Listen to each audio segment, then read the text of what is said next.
So, spoilers for Avengers Endgame. If you don't want to know spoilers, turn this video off right now because I'm going to be talking about Iron Man getting killed and Captain America becoming an old man.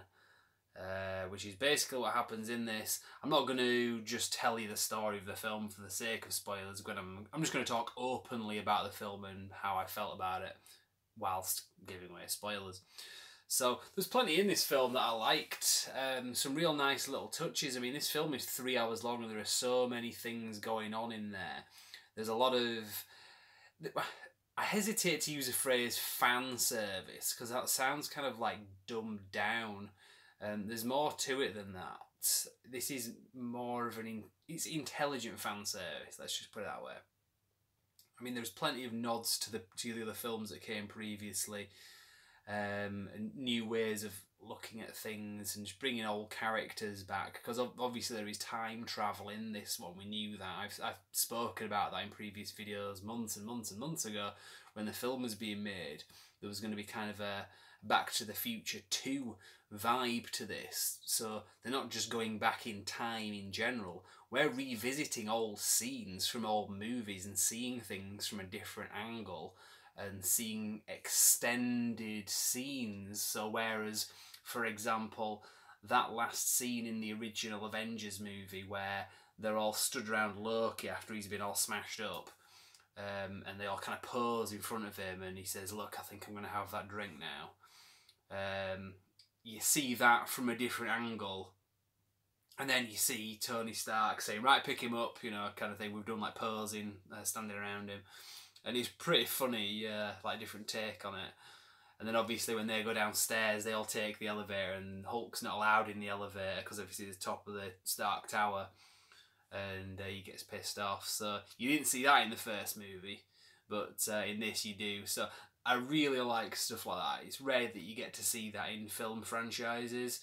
Like I say, Back to the Future 2 springs to mind. And this film does actually have a few references to that. A lot of theories that were going around about this, like how does Hank Pym turn up? My theory about that was entirely correct as well. He was stuck in the quantum realm as we knew, and he wasn't going to come out of it until about 5 years later. Whereas for him, he'd only been in there for a short amount of time, 5 hours as it turns out. Whereas as this movie jumps 5 years ahead, he comes out of it at that later point, and obviously with his theory about time travel, that's where they get the idea to go back in time. It's exactly as I had guessed, and not because I'm a genius, but because other people had basically put pieces together, and I just kind of figured, yeah, that does sound about right, and I'm betting that they integrate things with X, Y, and Z, which is what they do basically. So that's pretty decent storytelling anyway with this, because obviously it turns it into kind of a celebration of all the previous movies, a kind of not a recap of what's come before, but just a reminder as to the scope of these movies, because it also goes back to Thor the Dark World, which isn't the best movie in the franchise, let's just put it that way, but obviously it was a big storyline for Thor because he lost his mother in that. In this he gets to meet up with her again, played by Renee Russo, and she has a really nice scene with him as well. And some other interesting ways of seeing that movie as well in future. So next time you watch that film, you'll kind of look at it through the new eyes, and hopefully it'll make you enjoy the movie a little bit more, because a lot of people hate that movie. I love all the Marvel movies, but that is one of my least favourite. And also, there's another really good scene where they go to the planet at the beginning of Guardians of the Galaxy. I can't remember which planet it's called. Is it Volmir? I can't remember. No, it's not. I can't remember what it's called, but it's the planet at the beginning of Guardians of the Galaxy, the first one, where you see Quill dancing around. You get to see that scene from someone else's point of view because they're watching him while he's dancing around. But you can't hear the music, you can just hear him singing, sounding like a bloody idiot while he's dancing around on this planet. And yeah, they just basically knock him out and take the Power Stone. So that's just lots of little things in this movie that just brings it all together. One other thing I think I mentioned as well, I can't remember who it was that said this, whether it was a director or whether it was Kevin Feige, but they basically said what you have seen in the trailer is just pieces of this movie. There is so much more in this movie that you have not seen. That is definitely the case. It was great to go into this, having seen all the trailers and so on, and still be like massively like visually surprised, just seeing all this different stuff that they could just so easily have said, this is what happens in the movie. They go back in time here. Tony Stark meets his father at a younger age. You know, you get to see the characters again, the Hydra agents that were posing as S.H.I.E.L.D. agents. You get to meet them again. They have another elevator scene as well. They could have done so much, but it was just nice to go into this film and not have every single piece of the movie foreshadowed in the trailer, which was basically Batman versus Superman. Every single scene in that film practically had a piece of it shown somewhere, mostly in the trailer, to be honest. So with this, I mean, obviously I'm kind of talking about the trailer more than the movie here now, but it's all relative, I guess. There's still a hell of a lot to this that we didn't know going in, unless you're really hardcore and you've just been basically following every single set photograph that's been out there. But even then, I mean, I tend to do that sometimes, but there's a lot that surprised me about this. So like I say, going forward, I spoke about this previously in the last video I did. That was without spoilers, basically. I guess I can elaborate a little bit further with this now that I'm talking about spoilers. I do think that Guardians of the Galaxy 3, I think that's going to have Thor in it. I think that's, and I don't think I'm a genius for thinking that either, to be honest. He basically goes off with them at the end, and it seems like he's the new member of their team. I mean, that is literally what they say. He says Asgardian of the Galaxy. I think that phrase was used at some point as well. So don't be surprised if he is put into that film, which is an absolutely fantastic idea, because they've pretty much reinvented Thor, which they need to do with Captain Marvel. Absolutely need to do that, because the stoic thing, not working. So they kind of did that with Thor. I mean, he used to be a bit more of a sort of, I don't know what kind of character how you would describe him before. It was a lot more serious, let's just put it that way. Whereas with Thor Ragnarok, they realised that there was more of a comedic side to Chris Hemsworth as an actor, but also the Thor character. You know, he should be funny. I mean, he already was anyway, to be fair. He was great. But I think they just needed to ramp that up quite a bit.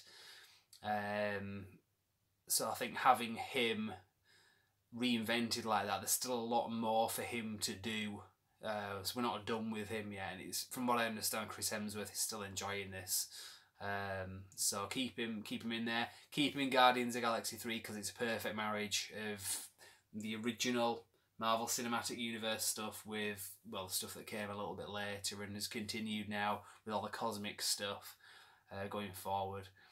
So there's a lot of fun to be had there anyway, and I think that's where they're going to go. So when Guardians of the Galaxy 3 comes out, which I imagine will be late next year, I'm guessing there, could be wrong, could be way off, but I think that's when it'll be. It would have been early next year, but I think with some of the delays that happened, and like I say, from the lack of any news of any Marvel films coming out beyond Spider-Man Far From Home, any official news, any official announcements about films coming out, in the absence of that, I have to think that if they're going to do a Guardians of the Galaxy 3, it'll be late 2020, and that might be the next film we get after Spider-Man Far From Home, which is a bit of a gap.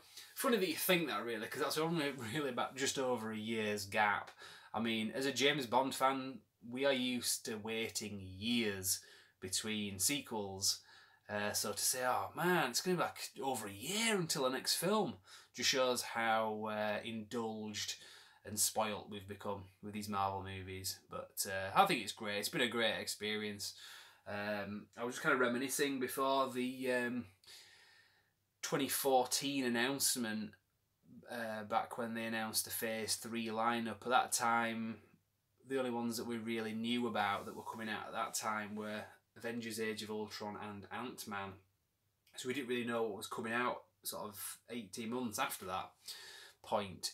And that was when they announced Phase 3 effectively, so from Captain America Civil War all the way through the others like Doctor Strange, Black Panther, obviously Avengers, Infinity War, was it called? Yeah, it was Infinity War Part 1 and 2 as it was known back then. And pretty much everything else that had come out, we didn't really... we had the entire lineup told as to what it was going to be, and they stuck to it. And like I say, I was kind of reminiscing over this recently, and what was announced, some of the things that we guessed that they were going to do, obviously, they pretty much had done. So some of the things we guessed we weren't 100% on, but the way that this unfolded was pretty much the way that it was always going to do. So let's just see for Phase 4 how that plays out. I expect that they will be doing an announcement shortly. There is Comic Con in July. I don't know if they're going to do the announcement there, or if it's going to be a little bit sooner than that. Who knows? But yeah, given the way that this film ends, with some of the characters either being dead or just kind of walked off into the sunset, there's still plenty to go with, and obviously there's going to be a Black Panther 2, possibly Doctor Strange 2.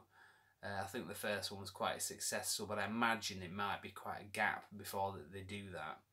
But I think that there will be a Doctor Strange 2. And obviously some of the more cosmic things do seem to be quite popular as well, so there'll be plenty of that thrown in. I don't know about Spider-Man, to be honest. I think that character, I don't know about the way that the contract's ending with Sony, but since Venom did very well at the cinema, I think Sony might be wanting to stand on their own a little bit more now, because they've got a bit more confidence in making their own movies. They don't need to basically pass the ball back to Marvel Studios anymore. And I believe Spider-Man Far From Home marks the end of that collaborative deal that they had. I imagine they will renew and that they'll continue to work together as part of the MCU. But we'll see about that anyway, because like I say, it's something that they could wrap up quite easily at this point. Anyway, I'm going to leave it there because I'm rambling. So that's the spoiler review. There are going to be further videos on this channel about this, because my co-reviewer, The Core, had plenty to say, but he wasn't available to talk tonight. So you've just got me on my own rambling. So we're going to have him on the show maybe tomorrow, which is Friday the 26th of April. So for now, I'll just leave there and say thank you very much for watching.